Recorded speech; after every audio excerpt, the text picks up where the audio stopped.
A very good morning to all of you. स्वागत करता हूं आपका अपना यूट्यूब चैनल मैथ्स अड्डा सारण में। चले मैं हाजिर हो गया एक नया सेशन लेके। आज हम करने वाले हैं एसके झा सर का जो रेलवे समान विज्ञान है उसका हम प्रैक्टिस सेट 2 करने वाले हैं। तो चलिए, अगर आप हमारे चैनल पर नए हैं तो चैनल को सब्सक्राइब कर लें और वीडियो को अंत तक देखें ताकि आपको उसका फ़ायदा मिल सके। और मैं 12 से 15 मिनट के बीच में महज आपको 25 क्वेश्चन करा के चला जाऊंगा और ये फास्ट रिवीजन के पर्पज़ से आपके लिए लाया हूँ। तो चलिए आज का पहला क्वेश्चन देखते हैं। आज का पहला क्वेश्चन है कि एक बल 2i cap 3j cap plus 6k cap द्वारा प्रदर्शित होता है, तो इस बल का परिमाण क्या होगा। देखिए, कभी भी परिमाण जो पूछे, कभी भी रिजल्टेंट पूछे, तो ये आई कैप जे कैप के कैप दिया रहे तो उन सभी का अंडर रूट में ले जाके स्क्वायर करके, जैसे 2 का स्क्वायर 3 का स्क्वायर और 6 का स्क्वायर करके जोड़ दीजिए, आपका रिजल्ट आ जाएगा। क्या होगा, 2 का स्क्वायर 4, 3 का स्क्वायर 9, 3 का स्क्वायर 9 और 6 का स्क्वायर 36, यानी कि 36 4 40 9 49। अंडर रूट 49 का वैल्यू क्या होता है 7। तो आपका क्या आ जाएगा, ऑप्शन बी आपका सही आंसर आ जाएगा, 7 मात्रक। चलिए अगला क्वेश्चन देखते हैं कि निम्न में से अलेक्जेंडर ग्राहम बेल द्वारा आविष्कार किसका किया गया था, यानी ग्राहम बेल द्वारा किसका आविष्कार किया गया था। तो सभी लोग जानते हैं कि ग्राहम बेल ने टेलीफोन का आविष्कार किया है। किसका, टेलीफोन का। तो ऑप्शन ए हमारा सही आंसर हो जाएगा। अगर हम बात करें कि बल्ब का आविष्कार किसने किया था, तो ये बल्ब का आविष्कार एल्वा एडिसन ने किया था। अगर रडार की बात की जाए कि रडार का आविष्कार किसने किया था, तो रॉबर्ट वाट ने किया था। और रेल इंजन की बात की जाए तो रेल इंजन का आविष्कार जेम्स वाट ने किया था। ठीक है, चलिए आगे बढ़ते हैं। अगला क्वेश्चन है कि उत्प्लावकता यानी कि बॉयंसी सिद्धांत के आधार पर जहाज पानी में तैरते हैं, सर्वप्रथम इस सिद्धांत की पहचान करने का श्रेय किस वैज्ञानिक को जाता है। तो ये हैं, कौन वैज्ञानिक हैं, तो आर्किमिडीज। तो ऑप्शन सी हमारा सही आंसर हो जाएगा। आर्किमिडीज ने ही सबसे पहले ये किया था। ठीक है, चलिए अगला क्वेश्चन देखते हैं। ये न्यूमेरिकल का क्वेश्चन है कि 50 किलो द्रव्यमान का एक लड़का 44 सीढ़ियाँ 10 सेकेंड में चढ़ता है। यदि प्रत्येक सीढ़ी की ऊंचाई 15 सेंटीमीटर है तो उसकी शक्ति ज्ञात कीजिए। दिया गया है जी बराबर 10 मीटर पर सेकेंड स्क्वायर। देखिए यहाँ पे एम का वैल्यू कितना दिया है 50 की जो, ठीक है। जी हमारे पास दिया है 10 मीटर पर सेकेंड स्क्वायर। ठीक है, हमारे पास टाइम दिया है 10 सेकेंड, बात को समझिएगा। ठीक है, और ऊंचाई दिया है 15 सेंटीमीटर में, यानी कि 15 सेंटीमीटर को हमें मीटर में बदलना होगा। अगर ऊंचाई की हम बात करें तो 44 सीढ़ियाँ चढ़ता है। अब प्रत्येक सीढ़ी की ऊंचाई कितना है 15 सेंटीमीटर, तो 44 गुना 15 और इसे 100 से भाग दे देंगे। क्यों, जब 100 से भाग दे देंगे तो ये मीटर में कन्वर्ट हो जाएगा। ठीक है, अब पावर क्या होता है, पावर होता है mgh/t। क्या होता है, पावर कार्य शक्ति जो होता है, शक्ति क्या होता है कार्य बट्टा समय होता है। ठीक है, तो कार्य mgh/t हो गया।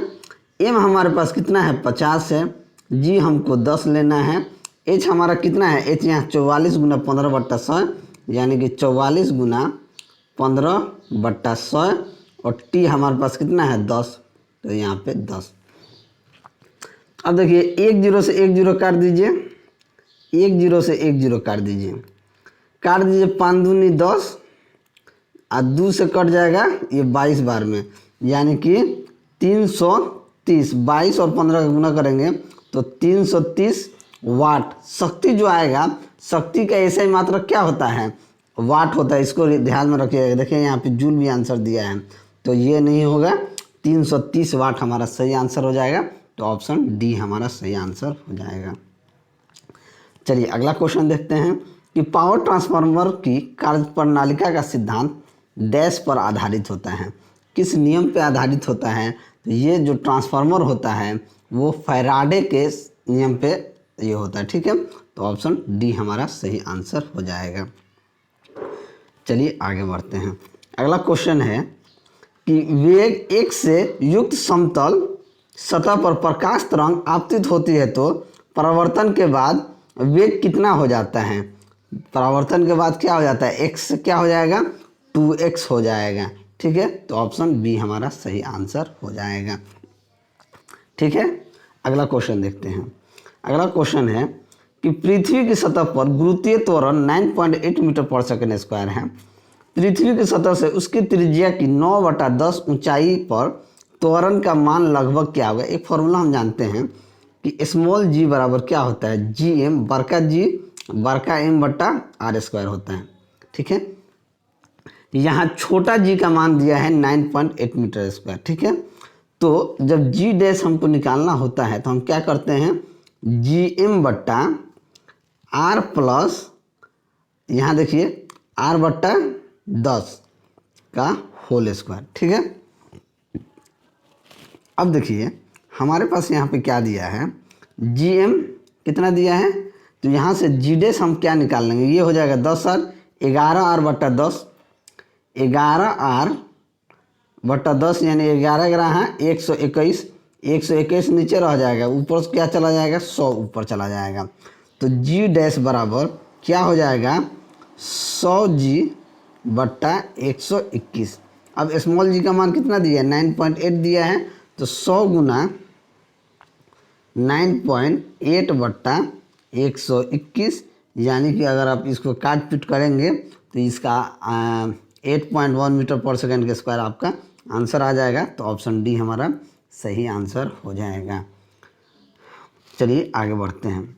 अगला क्वेश्चन है कि 1 माइक्रोन किसके बराबर होता है, तो 1 माइक्रोन 10⁻⁻6 मीटर के बराबर होता है। ठीक है, 1 माइक्रोन जो होता है वो 10⁻⁻6 मीटर के बराबर होता है, लेकिन यहाँ जितना भी क्वेश्चन है mm में दिया हुआ है। तो 1 मीटर में क्या होता है 10⁻³ mm होता है। 1 मीटर में 10⁻³ mm होता है, तो यहाँ से हमारा क्या आ जाएगा 10⁻³ इंटू 10⁻⁻6 यानी कि 10⁻⁻³ mm। अगर इसे हम कन्वर्ट करें तो ये किस में आ जाएगा, ये आ जाएगा 0.001 mm में आ जाएगा। तो ऑप्शन डी हमारा सही आंसर हो जाएगा। चलिए आगे बढ़ते हैं। यदि एक कण का वेग अपने प्रारंभिक मान का 1/3 कर दिया जाता है तो कण की गतिज ऊर्जा क्या होगी। देखिए काइनेटिक एनर्जी क्या होती है, ये होती है 12mv²। ठीक है, लेकिन कह रहा है कि अगर इसका आरंभिक वेग अपने आरंभिक मान का 1/3 कर दिया जाए, मान लीजिए अगर v2 इसे v/3 कर दिया जाए तब क्या होगा। काइनेटिक एनर्जी बराबर 12mv² होता है, तो 12mv को अगर v/3 कर दिया जाए तो v/3 का ये हो जाएगा क्या हो जाएगा स्क्वायर हो जाएगा। तो यहाँ से क्या हो जाएगा 12mv² बट्टा 9। ठीक है, यानी कि 1/9 गुना हो जाएगा, क्या हो जाएगा 1/9 गुना हो जाएगा। तो ऑप्शन कौन सा सही हो जाएगा, तो ऑप्शन बी हमारा सही आंसर हो जाएगा, 1/9 गुनी हो जाएगा। चलिए आगे बढ़ते हैं कि घूमते हुए टेबल पर अपने हाथ को बाहर की ओर फैलाए बैठा एक खिलाड़ी अचानक अपने हाथ नीचे कर लेगा तब क्या होगा। क्या होगा, इसमें जड़त्व आघूर्ण क्या हो जाएगा कम हो जाएगा। जड़त्व आघूर्ण जो होगा वो कम हो जाएगा। जड़त्व आघूर्ण बराबर होता है mr²। ठीक है, तो जड़त्व आघूर्ण कम हो जाएगा। चलिए आगे बढ़ते हैं। ध्वनि तरंग किस चाल से यात्रा करती है, तो ध्वनि तरंग जो है वो किस चाल से यात्रा करती है। तो देखिए वायु में अगर ध्वनि की चाल देखते हैं तो ये होता है 332 मीटर पर सेकेंड, और 1 मीटर में कितना फुट होता है, तो 3.281 फुट होता है। ठीक है, तो अगर 332 गुना 3.28 से गुना करेंगे तो ये हमारे पास आ जाएगा 1088.96 यानी कि 1100 फुट पर सेकेंड। ठीक है, तो ऑप्शन सी हमारा सही आंसर हो जाएगा। आगे बढ़ते हैं, अगला क्वेश्चन, निम्न में से कौन सा ईंधन न्यूनतम पर्यावरण प्रदूषण उत्पन्न करता है, यानी कि न्यूनतम करता है? तो power, alcohol, hydrogen, petrol, cell, आभासी आसन, या तो सबसे कम जो करता है वो है हाइड्रोजन, तो ऑप्शन बी हमारा सही आंसर हो जाएगा। ठीक है, अगर देखिए ये पावर अल्कोहल का यूज की अगर हम बात करें तो ये आपका एंटी फ्रीजिंग के प्रयोग में किया जाता है। अब ये पेट्रोसोल, आभासी पेट्रोसोल का यूज जानते हैं कहाँ किया जाता है? पेट्रोसोल पेट्रोल को शुद्ध करने यानी उसका शुद्धिकरण करने के लिए यूज होता है। ठीक है, ये जान लीजिए। और सीएनजी गैस ये भी न्यूनतम पर्यावरण प्रदूषण करता है, ये भी सीएनजी भी न्यूनतम करता है। ठीक है, चलिए आगे बढ़ते हैं। रेफ्रिजरेटर निम्नलिखित में से किस सिद्धांत पर काम करता है? तो रेफ्रिजरेटर किस सिद्धांत पर काम करता है? तो ये आपका कार्य करता है वाष्पीकरण पे, तो ऑप्शन डी आपका सही आंसर हो जाएगा। अगर रेफ्रिजरेटर की खोज की बात की जाए तो हैरिसन एवं कैटलिन ने किया था। ठीक है, इसका और रेफ्रिजरेटर में जो कूलेंट जो होता है ना वो फ्रीऑन 12 का प्रयोग किया जाता है, इस चीज़ को आप जान लीजिए। चलिए अगला क्वेश्चन देखते हैं, परमाणु के नाभिक में डैश होते हैं। तो परमाणु के नाभिक में क्या होते हैं? न्यूट्रॉन और प्रोटॉन दोनों होते हैं, तो ऑप्शन डी आपका सही आंसर हो जाएगा। चलिए अगला क्वेश्चन देखते हैं कि पिच ब्लेड किससे संबंधित है? तो पिच ब्लेड जो होता है ये यूरेनियम एस्क से संबंधित है, तो ऑप्शन बी हमारा सही आंसर हो जाएगा। ठीक है, आगे बढ़ते हैं। यदि H2 plus I2 equal to 2HI plus 2HI H2 plus I2 निकायों के लिए संतुलन स्थिरांक क्रमशः K1 K2 है, तो K1 और K2 के बीच संबंध क्या होगा? देखिए H2 प्लस I बराबर 2HI है, तो यहाँ से अगर हम K1 निकाल लें तो ये हो जाएगा HI का स्क्वायर बट्टा H2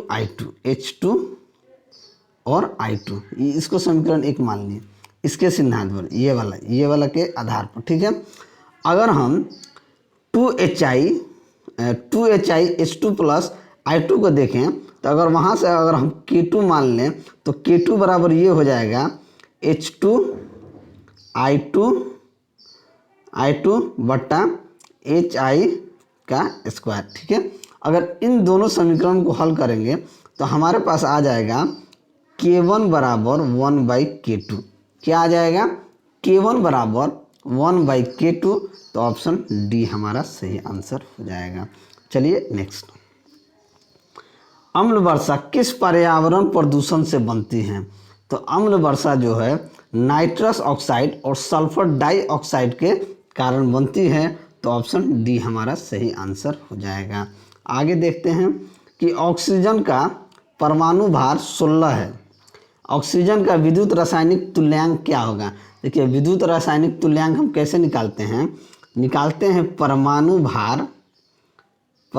भार बट्टा संयोजकता गुना 96,500, संयोजकता गुना 96,500, तो परमाणु भार कितना है? 16।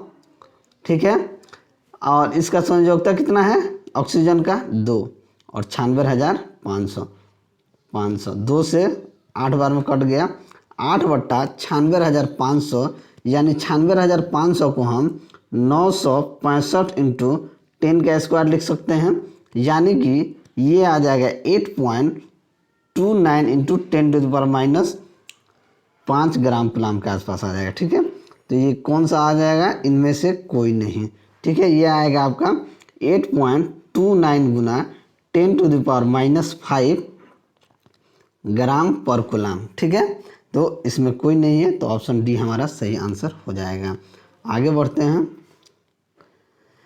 किसके निर्धारण में किसी तत्व की परमाणु संख्या सहायता नहीं करती है? किसके निर्धारण में सहायता नहीं करती है? तो तत्व की वैलेंसी के आधार पे, तो ऑप्शन डी हमारा सही आंसर हो जाएगा। नेक्स्ट देखते हैं, डैश मानों में अमोनिया जो जहरीला है को यूरिया में बदल देता है, कौन बदलता है? तो लीवर, तो ऑप्शन बी हमारा सही आंसर हो जाएगा। नेक्स्ट देखते हैं, निम्नलिखित में कौन सा मनुष्य का विषाणु जनित वायरस रोग नहीं है, यानी कि विषाणु जनित वायरस रोग नहीं है, इन्फ्लुएंजा, डेंगू, एड्स, रिंडपेस्ट। तो कौन सा नहीं है, तो ये आपका रिंडपेस्ट नहीं है, तो ऑप्शन डी हमारा सही आंसर हो जाएगा। ठीक है, अगला क्वेश्चन देखते हैं कि डीवीडी का पूरा नाम क्या है। तो डीवीडी का पूरा नाम क्या है, digital versatile disc. Digital versatile disc यानी डिजिटल ऑप्शन सी हमारा सही आंसर हो जाएगा, डिजिटल बहुमुखी डिस्क। ठीक है, चलिए नेक्स्ट, श्वसन कैसी प्रक्रिया मानी जाती है। तो श्वसन एक अपचयी प्रक्रिया होती है। क्या होती है, श्वसन जो है वो अपचयी प्रक्रिया होती है, तो ऑप्शन बी हमारा सही आंसर हो जाएगा। अगला देखते हैं कि निम्न में से कौन सी बीमारी वायरस से फैलता है। तो वायरस से कौन सा फैलता है, तो इन्फ्लुएंजा जो है ये वायरस से फैलता है। ठीक है, इसे फ्लू के नाम से भी जाना जाता है। ठीक है, इन्फ्लुएंजा को फ्लू के भी नाम से जाना जाता है, तो ऑप्शन ए हमारा सही आंसर हो जाएगा। और नेक्स्ट देखते हैं कि कोशिका के 4 अवयवों में उस कोशिका को पहचानिए जो पौधे की कोशिकाओं में पाया जाता है किंतु जानवर की कोशिकाओं में नहीं पाया जाता है। तो कौन है जो पौधों की कोशिकाओं में पाया जाता है किंतु जानवरों की कोशिकाओं में नहीं पाया जाता है, तो वो है लवक। तो ऑप्शन डी हमारा सही आंसर हो जाएगा। तो चलिए, अगर मेरा वीडियो आपको पसंद आया हो तो वीडियो को लाइक करें, दोस्तों में शेयर करें। अगर आप हमारे चैनल पर नए हैं तो चैनल को सब्सक्राइब करें। मैं ऐसी ही वीडियो लेकर आपके सामने हाजिर होता रहूँगा। चलिए मिलते हैं अगले वीडियो में, तब तक के लिए जय हिंद।